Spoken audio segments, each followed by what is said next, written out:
Caríssimos irmãos e irmãs, nesta terça-feira, dia 9 de junho, eu, Joaquim Augusto de Carvalho, ministro da Palavra da Paróquia São José e São Gabriel, comunidade São Lourenço, estou trazendo para você este momento de reflexão da Palavra de Deus. E a liturgia desta terça-feira tem a primeira leitura, 1 Reis, capítulo 17, versículo de 7 a 17. E o evangelho de hoje é Mateus capítulo 5, versículo de 13 a 16. Na primeira leitura nós encontramos Elias, que mais uma vez teve de se desinstalar do local onde estava, porque a torrente que o Senhor lhe mostrara secou por falta de chuva naquela região. Mesmo assim, Elias não reclamou, não ficou resmungando e nem cobrou do Senhor a sua situação precária, mas seguiu fielmente as recomendações, indo a Sarepta a fim de buscar auxílio junto de uma viúva a quem o Senhor lhe recomendara. Era ela uma viúva pobre e guardava o último punhado de farinha e um resto de óleo para ela e o seu filho. Obediente às recomendações do Senhor, mesmo percebendo a difícil situação daquela viúva, Elias não recuou e, confiando nas promessas do Senhor, fez com que ela também acreditasse na providência divina e repartisse com ele o pouco que tinha. Elias, em vez de trazer alguma coisa, pedia à pobre viúva um pouco de água e um pedaço de pão. Ela poderia até negar o pedido, pois não tinha quase nada, ela não possuía nada. Mas a mulher foi e fez como lhe dissera Elias. Versículo 15. Acreditou na promessa do profeta. A panela da farinha não se esgotará, nem faltará o azeite na jarra. Versículo 14. Doou do pouco que tinha e por isso recebeu. E realmente a farinha não diminuiu, nem o azeite acabou. Este texto da primeira leitura nos leva a refletir a nossa postura diante dos desafios que temos de enfrentar, aos quais estamos todos nós sujeitos a esta situação no nosso dia a dia. Olha quantas coisas imprevistas que não esperamos e temos que resolver e dar soluções.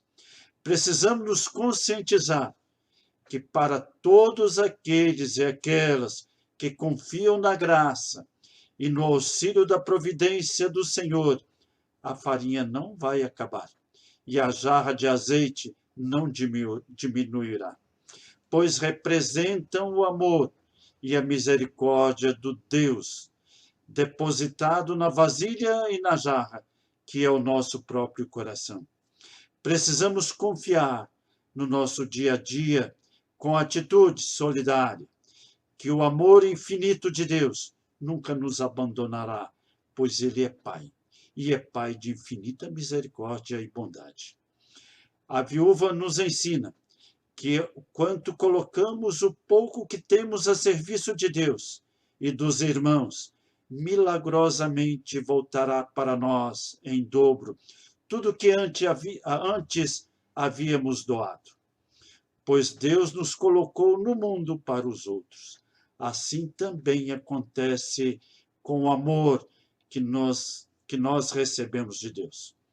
Mesmo que estejamos em momentos de grandes dificuldades e parece que as coisas não têm muito sentido para nós, mesmo que estejamos duvidando que Deus nos ama, podemos fazer a experiência de oferecer ao outro um pouco do amor que trazemos no coração, com atitude de ser gentil, de ser educado, de ser solidário, de querer o bem do outro.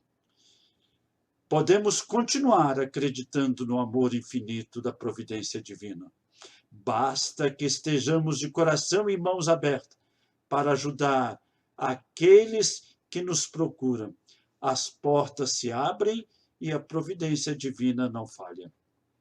São Mateus nos lembra das palavras que Jesus tem sobre a missão dos cristãos: ser sal e luz do mundo.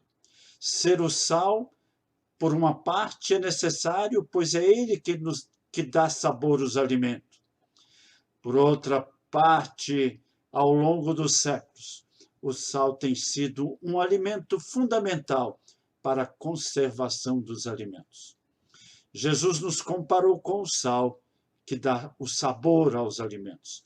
Porém, se este mesmo sal se encontra estragado, misturado com coisas ruins ou com qualquer tipo de impureza, tudo se resultará num grande desastre, pois lá se foi o sabor da comida. Vós sois o sal da terra. Ora, se o sal perde o seu sabor, com que salgará? Não servirá para mais nada, senão para ser jogado fora e pisado pelas pessoas. Está lá no versículo 5, Mateus 13, capítulo 5, Mateus 13. O cristão deve dar o sabor. Para dar o sabor à vida, nós precisamos estar puros como o bom sal. A nossa essência, o nosso ser cristão, a nossa mente precisa estar livre de qualquer impureza, de qualquer divulgação do ódio pelas redes sociais, de mentira, de qualquer inveja, de demais maldades.